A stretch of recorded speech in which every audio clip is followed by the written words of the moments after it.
Hello everyone, स्वागत है आपका वी नेशन 111 के एक नए एपिसोड में, जहां आपके लिए लेकर आते हैं इंडियन डिफेंस की प्रमुख अपडेट्स को। सबसे पहले तो चैनल को सब्सक्राइब करना मत भूलिएगा। आज के अपनी अपडेट की शुरुआत करने वाले हैं भारतीय वायुसेना के अपाचे अटैक हेलीकॉप्टर को लेकर आई एक रिपोर्ट से।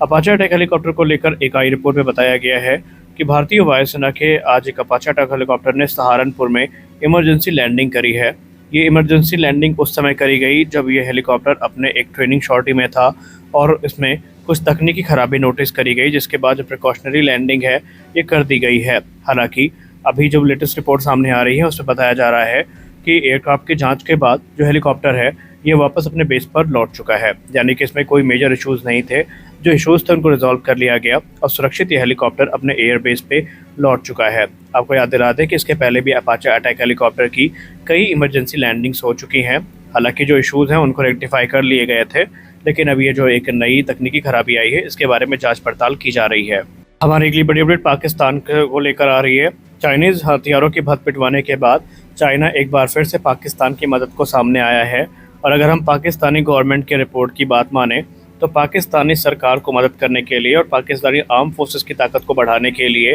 चाइना ने 40 5th generation J-35 fighter jets का ऑफ़र किया है। इसके अलावा KJ-500 जो एवैक्स है ये भी पाकिस्तानी वायुसेना को ऑफ़र किए गए हैं और एडिशनल HQ-9 सिस्टम जो हैं ये पाकिस्तान को ऑफ़र किए गए हैं। हालांकि आपको बता दें कि ये रिपोर्ट जो है ये पाकिस्तानी सरकार की तरफ से जारी करी गई है और इसमें अभी कई सारी चीज़ें हैं जो सामने आना बाकी हैं। इसके अलावा अजरबैजान ने $2 बिलियन की जो इन्वेस्टमेंट है वो बेसिकली करी है पाकिस्तान में करने का प्लान कर रहा है, जहां पर वो एडिशनल जहाज़ों को ख़रीदने के बारे में विचार कर रहा है। आपको याद दिला दें कि ऑपरेशन सिंदूर के दौरान पाकिस्तान के HQ-9 पूरी तरीके से विफल साबित हुए थे और इन्होंने एक भी ड्रोन को इंटरसेप्ट किया नहीं था, ना ही एक भी मिसाइल को ये इंटरसेप्ट कर पाए थे। हालांकि अब ये चीज़ ऑफिशियली एक्नॉलेज कर ली गई है कि पाकिस्तान को चाइना से जो J-35 फाइटर्स हैं ये मिलने वाले हैं और पाकिस्तानी मीडिया यहाँ तक रिपोर्ट कर रही है कि ऑलरेडी पाकिस्तान के कुछ पायलट जो हैं ये J-35 में ट्रेनिंग को प्राप्त कर रहे हैं। हालांकि ये क्लेम जो पहले किया गया था जियो न्यूज़ के तरफ से,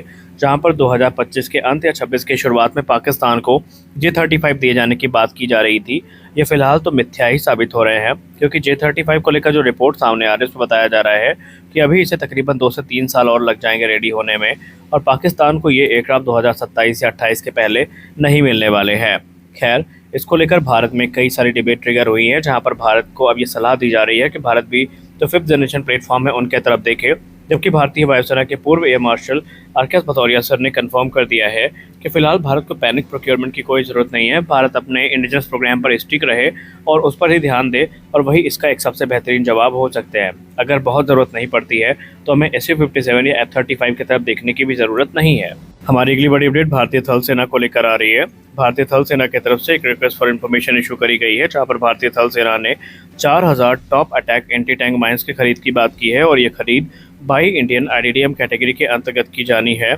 जहां पर इनका निर्माण भारत में ही किया जाना है। ये मूव ऐसे समय पर आया है जब भारतीय थल सेना अपनी एंटी आर्मर कैपेबिलिटी को इन्हांस कर रही है और ये एडवांस म्यूनिशन इस क्षेत्र में एक बड़ा चेंज लेकर आ सकते हैं। अब अगर हम top attack anti tank mines की बात करें तो ये सोफिस्टिकेटेड लैंड बेस्ड म्यूनिशंस होते हैं, जो कि मुख्य तौर पर जो आर्मर्ड व्हीकल होते हैं उनको न्यूट्रलाइज करने के काम में आते हैं और ये उनके सबसे वनरेबल एरिया को टारगेट करते हैं, जो कि टॉप आर्मर होता है। हालांकि अगर हम ट्रेडिशनल एंटी टैंक माइंस की बात करें तो ये कॉन्टैक्ट होने पर ही डेटोनेट करते हैं और ये अंडर बेली को टारगेट करते हैं। लेकिन जो एडवांस माइन है जिसके बारे में हम बात कर रहे हैं, इसमें हमें स्मार्ट सेंसर्स देखने को मिलेंगे और एक्सप्लोजिव मैकेनिज्म देखने को मिलेगा, जो कि टैंक को ऊपर से तबाह करेगा और ऐसे में टैंक के लिए इन माइंस को सर्वाइव कर पाना काफ़ी ज़्यादा मुश्किल हो जाएगा। तो कुल मिलाकर के इसके तकरीबन 4000 यूनिट्स की खरीद की बात की गई है। हमारी अगली बड़ी अपडेट कावेरी इंजन प्रोग्राम को लेकर आ रही है। कावेरी इंजन प्रोग्राम को लेकर गैस टरबाइन एस्टैब्लिशमेंट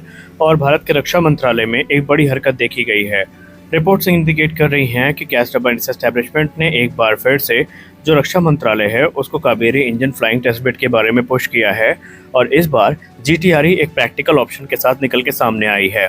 GTRE ने प्रपोज किया है कि क्यों ना भारतीय वायुसेना के जो पुराने IL-76 एयरक्राफ्ट है इसको ही फ्लाइंग टेस्ट बेड में कन्वर्ट कर लिया जाए और इससे ही कावेरी डेरिवेट इंजन की और जो फर्दर AMCA इंजन होने वाले हैं इनकी टेस्टिंग भारत में ही की जाए। और इस मामले के जानकार लोग ये बताते हैं कि इस प्रपोजल को इस समय क्लियरेंस देने की तैयारी भी की जा रही है और भारतीय वायुसेना भी जीटीआरई के इस प्रपोजल का समर्थन करती नजर आई है। आपको याद दिला दें कि जितना इम्पोर्टेंट हमारे लिए जेट इंजन डेवलपमेंट प्रोग्राम है, उतना ही इम्पोर्टेंट हमारे लिए जो फ्लाइंग टेस्ट बेड एयरक्राफ्ट है ये होने वाला है, क्योंकि हम सब जानते हैं कि फ्लाइंग टेस्ट एयरक्राफ्ट हमारे लिए कितना इंपॉर्टेंट है। खैर, रक्षा मंत्रालय इस समय भारतीय वायुसेना के पास अप्रोच कर रहा है, जहां पर वो जो फिजिबिलिटी है एक पुराने IL-76 एयरक्राफ्ट को लैंड करने की, उसको देख रहे हैं और इस पर्पज़ की पूर्ति के लिए भारतीय वायुसेना इच्छुक भी नज़र आ रही है। हालांकि इसके बाद एयरक्राफ्ट अगर मिल जाता है तो उसे क्रिटिकल मॉडिफिकेशन से गुजरने पड़ेंगे, तब जाकर के वो रियल वर्ल्ड टेस्टिंग के लिए तैयार होगा, जहां पर इस एयरक्राफ्ट की सहायता से जो कावेरी इंजन है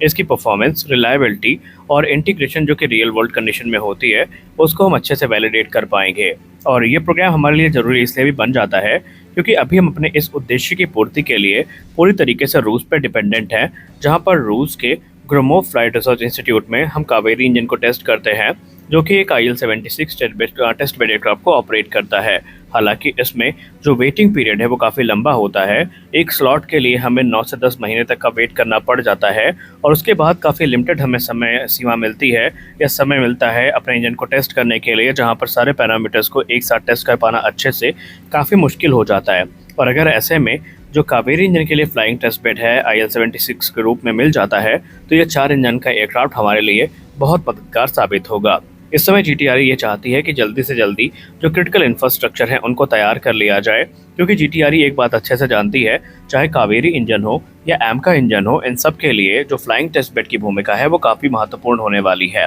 खैर, ट्राई कावेरी की जहां तक बात रही तो इसने अपने टेस्ट में 51 किलोमीटर तक का थ्रस्ट प्रदर्शित किया है और अगर आप इसको ब्रह्मोस एरोस्पेस के आफ्टर बर्नर मॉड्यूल के साथ कपल कर देते हैं तो ये तकरीबन 80 से 81 किलोमीटर का थ्रस्ट जनरेट करने में सक्षम होता है। हालांकि ये नंबर्स काफ़ी बड़े हैं, लेकिन फिर भी तेजस के पावर मार्क को देखते हुए अभी कम प्रतीत होते हैं। खैर, जो मौजूदा कावेरी ट्राई इंजन है ये घातक के लिए मुख्य तौर पर यूज़ किया जाएगा और इसके अलावा जो कावेरी 2.0 है उसका उद्देश्य होगा तेजस मार्क 1A और तेजस मार्क 2 को विकसित करना। जीटीआरई तो क्लेम करती है कि जैसे ही वैलिडेशन टेस्ट पूरे हो जाते हैं, सर्टिफिकेशन मिल जाता है, तो कावेरी 2.0 को वो 5 से 7 वर्ष के अंदर ही तैयार कर देंगे एयरक्राफ्ट में यूज़ के लिए। लेकिन इसके लिए ज़रूरी ये है कि सभी क्रिटिकल इंफ्रास्ट्रक्चर जो है उनके पास होने चाहिए, जो कि अभी तक हम अभाव में चल रहे हैं। कई बार ऐसी अपॉर्चुनिटीज़ आई जब ये मांग पूरी की जा सकती थी, लेकिन ऐसा हो नहीं पाया, क्योंकि 2000 के दशक में पहली बार नए IL-76 को खरीदने की बात हुई थी रूस से